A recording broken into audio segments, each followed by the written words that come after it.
Boa noite. Nos preparando para começar com a nossa live hoje. Aguardando aí vocês aparecerem. E deem um oizinho. Quando começar, quem aparecer, me dá um oizinho. Como estão?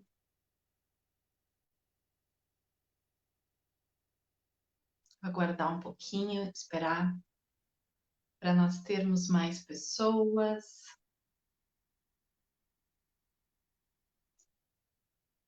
Olá, oi, Rome, boa noite. Regis, Celina, bem-vindos, pessoal. Que bom ver vocês. Que bom estar com vocês. Como é que estão? Como é que passaram? Dia frio, chuvoso aqui no Rio Grande do Sul, né? Dias de muita chuva e muito frio nesse nosso inverno, né? Eu estou meio atrapalhada hoje. Resolvi testar esse estúdio aí, que foi o mesmo que a gente usou na live com a Simone, né? Domingo a gente teve a presença da Simone aqui, foi bem legal. Eu amei a companhia dela, acho que vocês também gostaram, quem pôde compartilhar, tá junto com a gente, quem assistiu depois, né? A Simone volta, né? Ela vai voltar. A gente só está se organizando aí para as agendas fecharem. Então, em seguida, teremos de novo uma live dupla aí com a Simone outra vez, e de repente, quem sabe, até com mais alguém uma outra hora, tá? Meninos, meninas, fico feliz, muito feliz de estar com vocês essa noite de novo, né? Essa noite fria. E, e aí a proposta da conversa de hoje era sobre posturas, né? Posturas que indicam desordem. A gente já conversou um pouco sobre esse assunto em outras oportunidades aí, outras vezes, e, e eu vou fazer um convite, enquanto a gente vai conversando sobre isso, enquanto vamos esperando aí mais alguém aparecer, eu vou fazer um convite assim, à medida que eu for falando, se vocês forem lembrando de posturas, ou que vocês têm dúvida, o que vocês acham que são posturas que podem indicar uma certa desordem, coloquem aí pra gente nos comentários, pra gente falar a respeito. Quem já se identificou em desordem, né? É um assunto complicado, assim, porque todos nós, vez ou outra, estamos na vida em alguma posição que não é exatamente a nossa. A gente está em desordem. Que é essa desordem em relação a quê? Né? Estou falando especificamente de desordem em relação às leis sistêmicas, vamos dizer assim, né? As ordens do amor que o Bert Hellinger colocou para nós, né?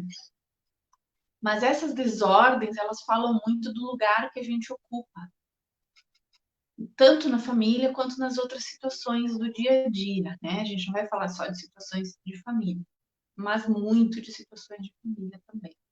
Então, em relação ao pertencimento, em relação ao equilíbrio, em relação à ordem mesmo, né, em que as pessoas chegaram, em que as coisas estão estabelecidas. Então, a desordem, né? Eu várias vezes já me peguei estando fora do meu lugar, estando em desordem, né? E tendo posturas claramente desordenadas. E, e é um desafio tentar estabelecer essa ordem, tentar estar no seu lugar, manter isso. É um desafio e volta e meia a gente tem que se cuidar e prestar atenção nos nossos comportamentos para ver como é que a gente está. Então, por exemplo, o que eu quero dizer com essa desordem, né? Vocês já viram uma expressão super conhecida aí, né? Que é a mãe que diz que é pai, né? Quem é que já não ouviu isso? Eu sou pai dos meus filhos. O que é ser pai, né? Eu sou pai e mãe. Eu vou até aproveitar os bonequinhos hoje aqui, né? Não é sempre que eu aproveito, mas agora nesse caso aqui, ó, do pai, né? Eu sou pai. Um filho, né? Ele tem um pai e uma mãe. Quando uma mãe diz que ela é pai, o que ela faz? Ela tirou fora, excluiu o pai. Esse é. Aí você pode pensar assim, mas não é bem assim. Às vezes é o pai mesmo que se exclui. Dentro do coração daquela criança, independente das razões que estão lá, né? Ou dentro do nosso coração, a gente tem o direito de ter pai e mãe. Então a gente, pelo menos, se os pais não sabem manter a ordem, a gente precisa estar no nosso lugar de filho e ter os dois no nosso coração. Então, às vezes essas posturas são coisas que se repetem já antigas, né? Outra situação que indica uma desordem clara, né? Às vezes, por exemplo, um irmão, né? Entre os irmãos. Um irmão assume os cuidados com um pai doente, por exemplo, uma mãe doente. Aí ele assume aquele cuidado, mas ele está incomodado com isso. Ele cobra dos outros irmãos. Se ele não cobra verbalmente, ele cobra emocionalmente. Ele se sente sobrecarregado, ele se sente irritado porque ele está fazendo, porque ninguém ajuda, porque, né? E aí o que a gente percebe? Esse irmão, às vezes, ele está numa posição em que ele se vê maior que os outros, né? Ele se vê melhor que os outros. E ao mesmo tempo em que ele não pede ajuda ou não se posiciona, vai dizer, mas não vão, de repente, cuidar direito, né? Não vão organizar direito as coisas.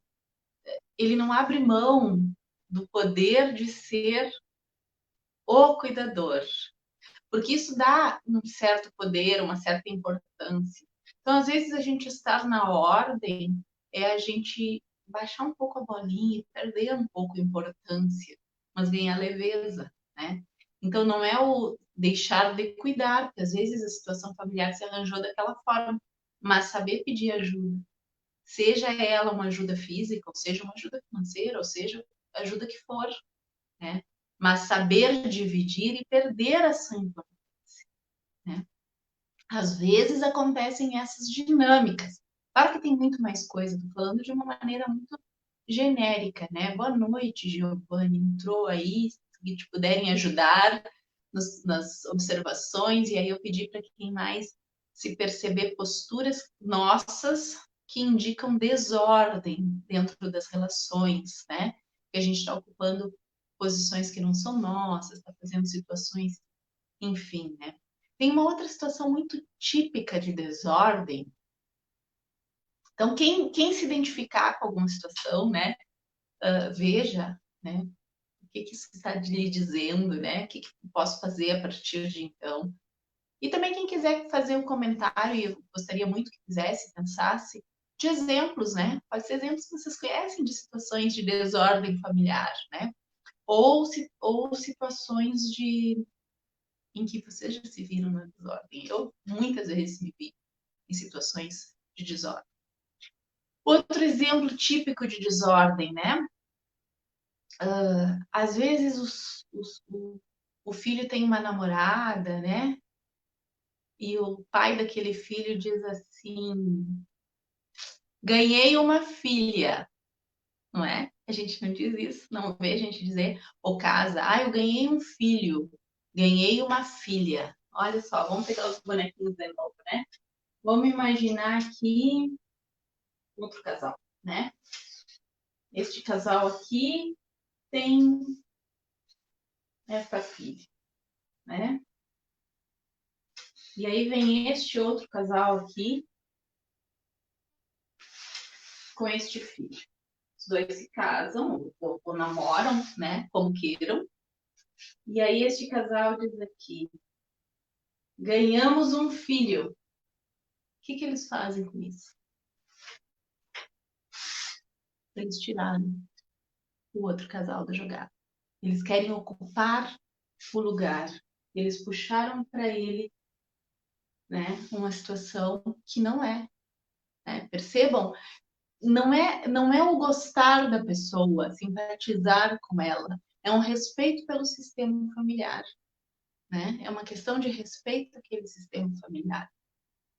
Que bom, né, que a gente possa ter uma boa relação, mas muito cuidado com o que eu pretendo. Eu pretendo puxar essa pessoa para cá e evitar que a minha filha vá para lá, ou evitar que ele vá para lá. Eu tô querendo manter aqui, né? São situações que a gente vê, né, que as pessoas dizem. As pessoas se adonam de posições, né?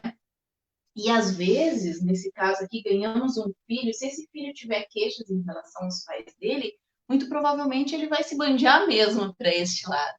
Mas talvez aqui, depois de um tempo, a relação do filho com esses sogros, que no início vai ser maravilhosa, vai começar a desandar.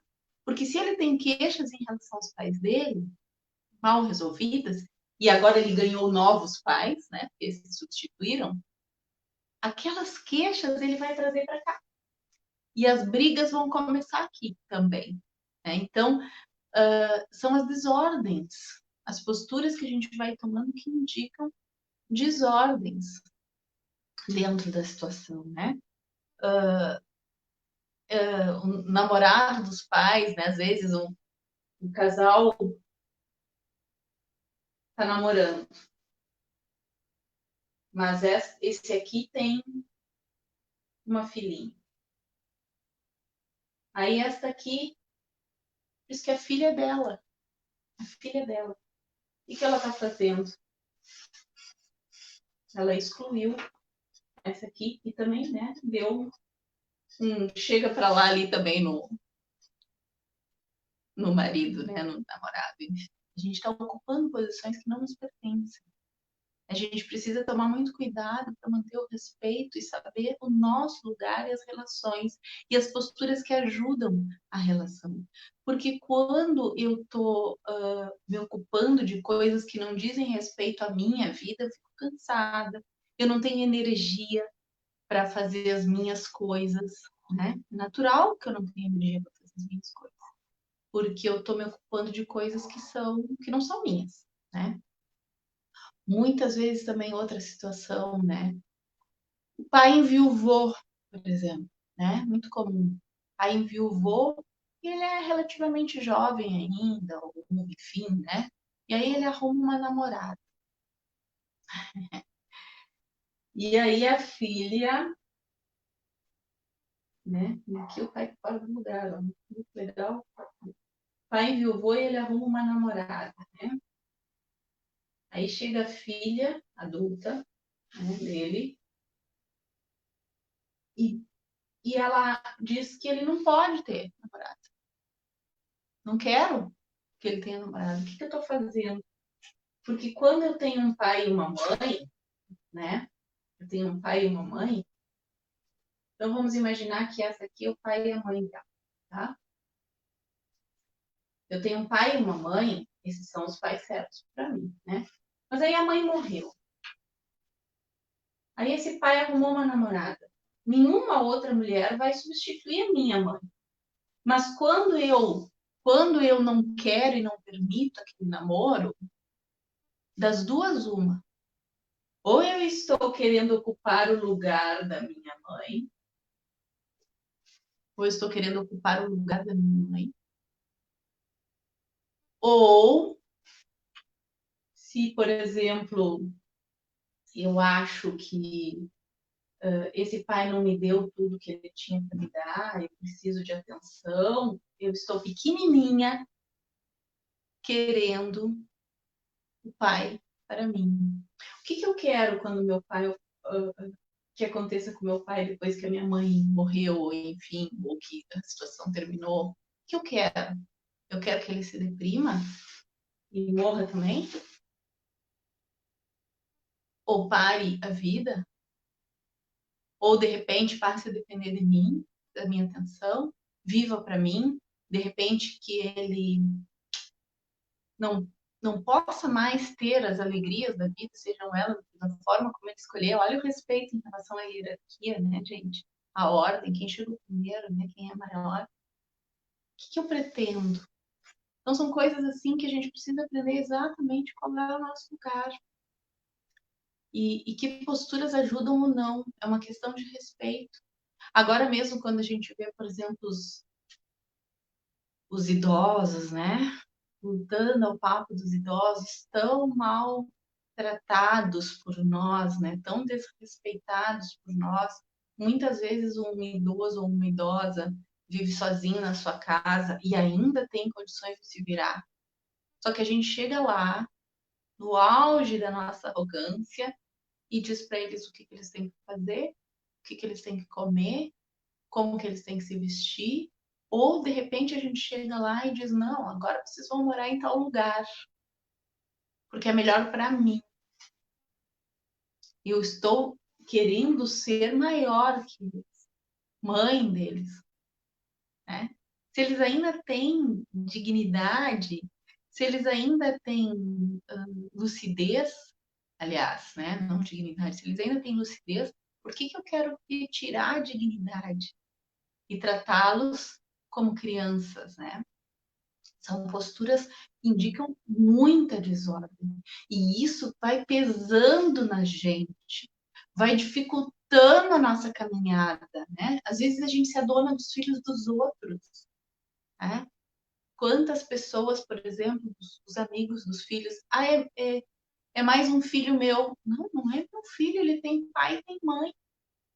E assim eu vou desrespeitando as hierarquias, né? As posições. Às vezes eu me sinto no direito de dizer como os outros precisam se comportar, como se eu fosse grande, maior e soubesse, né, todas as situações. Vocês devem conhecer um monte de situações. Coloquem aí quem tiver. E nessa hora a gente percebe muitas outras situações. Uma situação bem comum também de desordem, às vezes, é quando a gente está trabalhando. Agora, eu estou fazendo curso de Direito Sistêmico, né? Após em Direito Sistêmico. E daí a gente tem visto muito, principalmente exemplos dentro da área jurídica, mas não é só dentro da área jurídica. Oi, Simone! Não é só dentro da área jurídica, a gente vê nas outras áreas. Se eu vou aproveitar o exemplo lá, quando a gente está mal resolvido, né, em relação a essas coisas. Às vezes, por exemplo, um advogado, quando ele vai entrar numa ação, se ele não está bem resolvido em relação à sua história pessoal, o que acontece? Às vezes aquela situação que aparece para ele reverbera na, na sua vida e ele meio que assume aquilo como se fosse pessoal. Aí ele toma o lugar. Ele sai do seu lugar de advogado, que na verdade o lugar do advogado é o lugar de ajudante, é o último lugar, né? Sempre que a gente está num lugar de advogado, de professor, bom, professor a gente vai falar logo depois. No caso de ajudante, né? Professor não é exatamente, não deixa de ser. A gente está no último lugar. Nós chegamos depois daquele sistema familiar. E aí, às vezes, a gente percebe que os casos eles reverberam tanto com a história familiar da pessoa que ela entra dentro como se ela fosse parte. E aí ela perde a capacidade de agir com imparcialidade e de ajudar efetivamente. E às vezes os processos se arrastam, justamente por causa disso, porque a pessoa está ali, ela não está mais trabalhando a serviço da solução. Ela está como se, porque quando eu assumo uma causa para mim, que não é minha, e eu não tenho força, né? Quando eu assumo um lugar que não é meu, eu perco a minha força, né? Então, todos esses movimentos, por exemplo, também, né? Às vezes que a gente entra de gaiato, né? Por conta das nossas indignações, a gente assume defesas apaixonadas de causas, a gente precisa ver se isso não é algo que está reverberando no nosso sistema familiar, se a gente não está fazendo aquilo em nome de alguém, de algo, de alguma situação, né? Na questão das lealdades invisíveis que a gente falou. E aí a gente não consegue porque a gente não tem força, nós não somos a vítima real da situação, ou nós não somos o detentor daquele direito.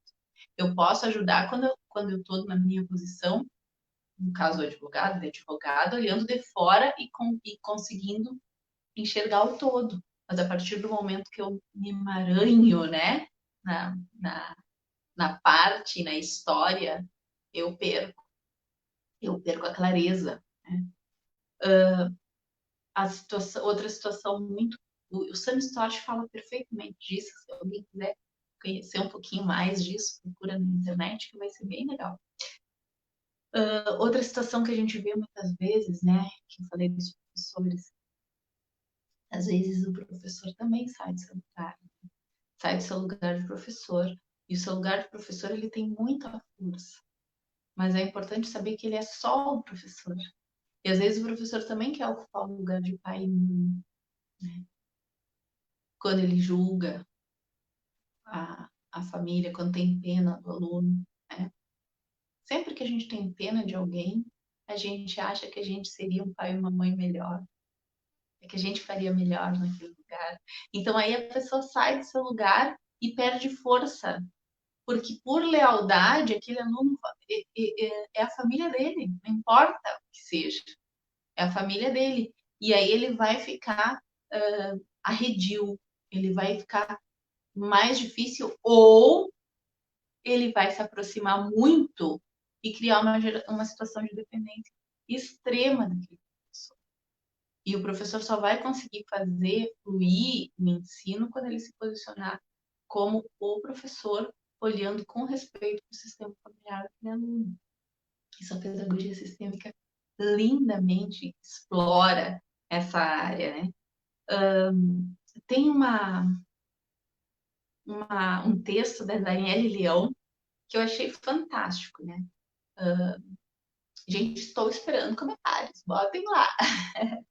Tem um texto da Daniele Leão que eu achei fantástico, que ela fala disso, ó. Repete, repete, repete, nunca aprende. Eu achei fantástico que ela coloca assim, ó, papai traía e gritava como mãe. E aí ela bota assim, odiava isso. Agora já adulto, digo como minha mulher deve se portar e se vestir. Honro o papai no meu machismo. Olha que forte, né?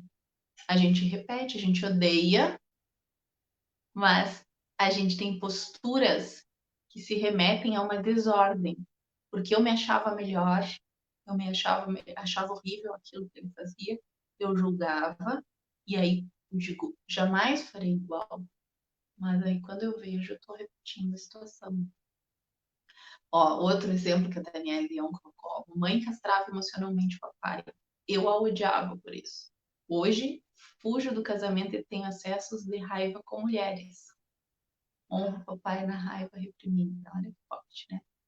Essa questão dos nossos comportamentos, às vezes eles são reflexo disso, por conta das posturas que a gente adota, de julgamento. E o julgamento é uma das coisas que mais faz a gente ter posturas de desordem, né? Que trazem um desequilíbrio tremendo dentro das relações. Outro exemplo, ela deu vários, né? Deixa eu ver aqui se eu acho algum outro. Tem um outro exemplo dela. Olha só que forte aqui em relação à mulher, né? Que esses tempos a gente falou do alcoolismo e falou das repetições, das outras situações, mas às vezes o padrão tá em outras coisas. Olha só, o pai era alcoólatra e batia na mãe, odiava isso nele. Hoje tenho compulsão por comida e explosões de raiva com meus filhos. Honro o papai na fragilidade masculina. Então, às vezes as compulsões, elas revelam uma desordem, né? E nesse caso, é o julgamento do pai. Como a gente precisa deixar as coisas com cada um com o seu cada qual, né? Cada um com as suas coisas, com as suas questões, e a gente poder ser livre para agir com leveza, com liberdade e tomar conta das nossas da nossa vida. Que às vezes, assim, ó, eu querer fazer melhor é uma forma da gente se colocar de maneira arrogante como superior. Eu sou melhor, eu faço melhor, e o meu destino é fracassar. Se eu não honrar e entender que era assim, foi assim que era possível, era assim que era, né? Então, esse negócio do julgamento, ele é muito difícil da gente abandonar, né? O eu respeito, que seria, né? Eu respeito tudo como foi como foi, não tem nada que eu possa resolver, o que eu possa fazer, e eu sigo a minha vida do meu jeito. Às vezes a gente se envolve, por exemplo, nas brigas familiares, né? O que acontece? São adultos que estão envolvidos. Adulto, a gente não precisa defender. Os adultos se resolvem, eles precisam se resolver.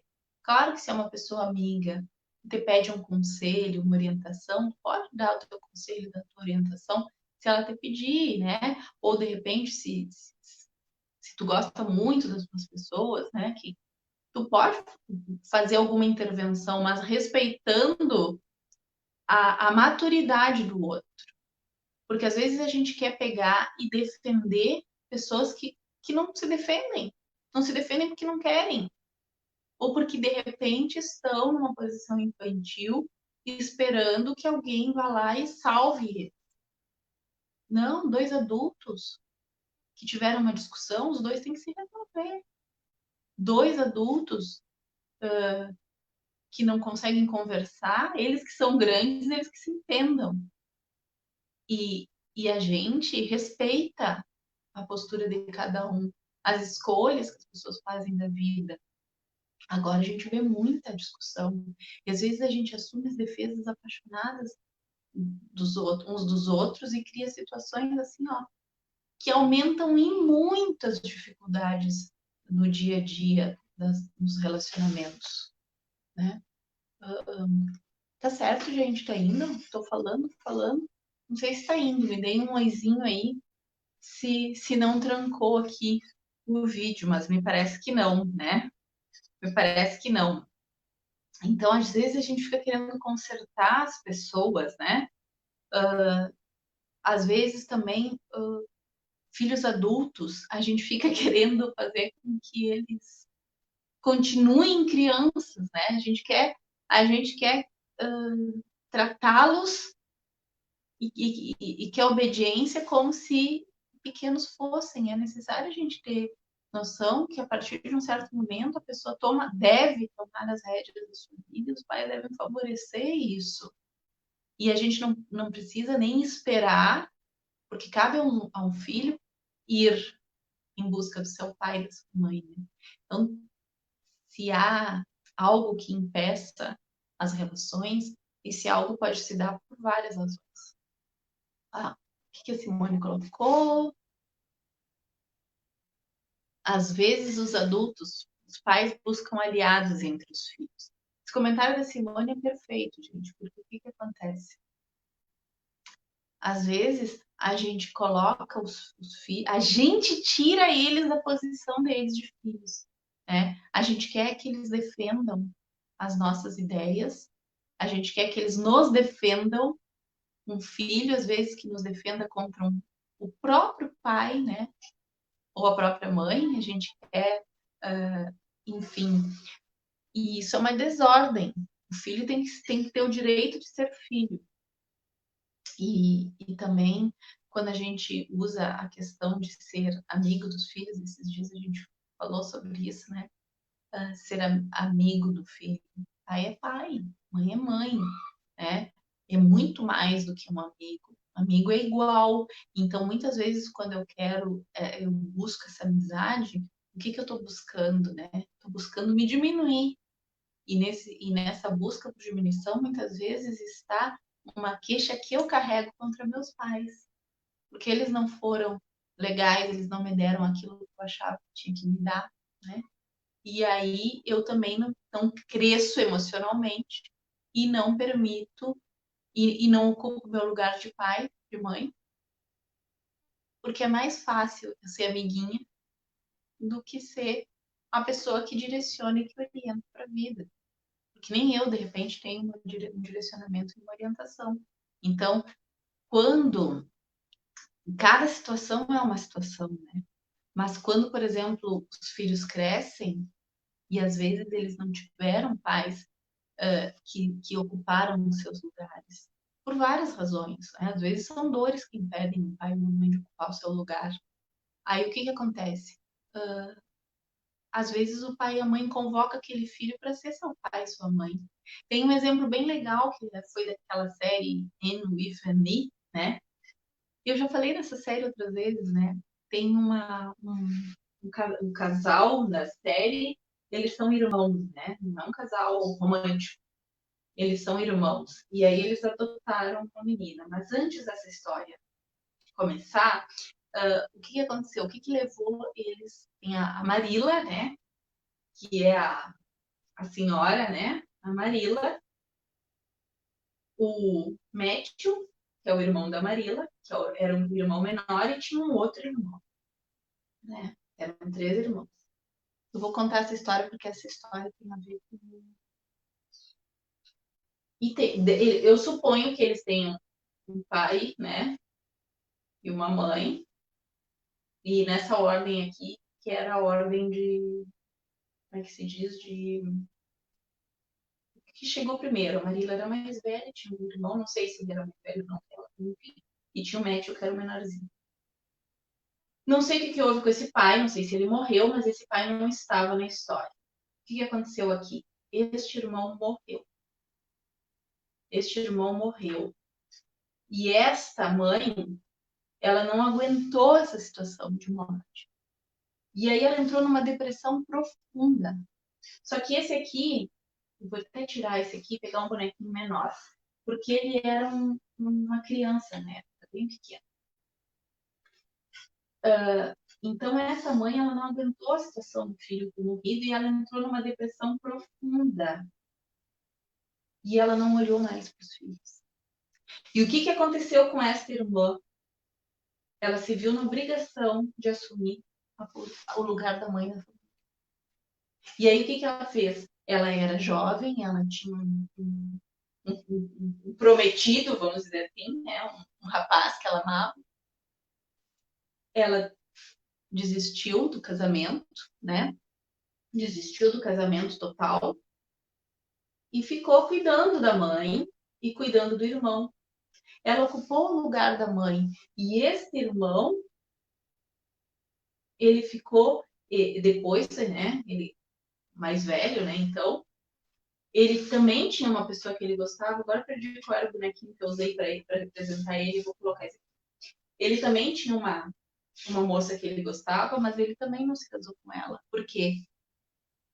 Porque ele também achava que não podia, ele não se permitiu o direito de ter um casamento. E aí os dois ficaram juntos, né? E mantiveram a vida deles isolado. Olha que peso para ela, né? E os dois carregando uma dor tremenda porque eles não conseguiram superar a morte do irmão e a dor da mãe. Não conseguiram se e ela manteve a ascendência materna sobre ele.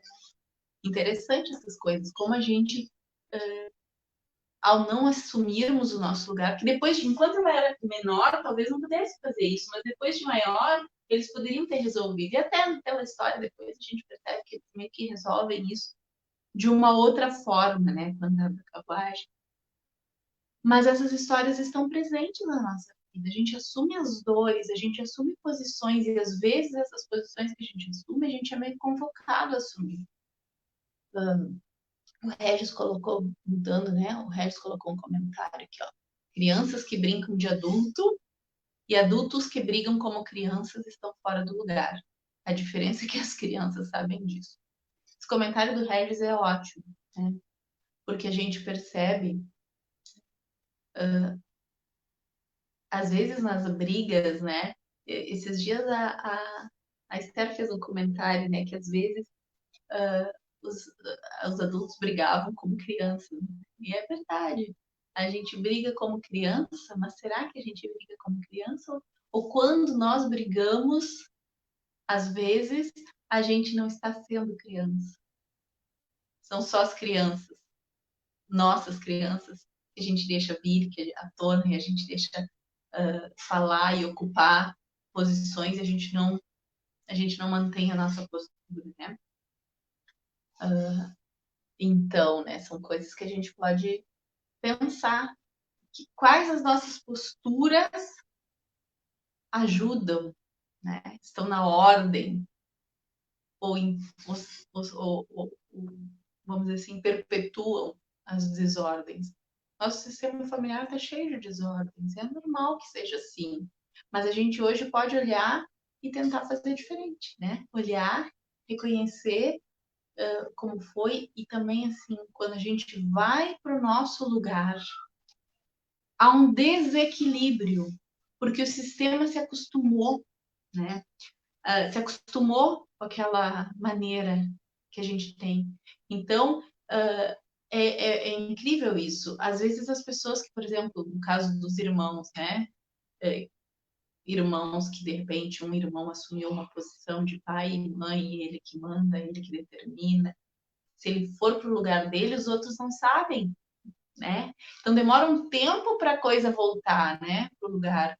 Às vezes aquele que está sempre assumindo a posição, né, de ser pai dos seus pais, de ser mãe, né, é o salvador, né, é o que ajuda todo mundo, é o que faz tudo para todo mundo, e a sua vida como é que tá?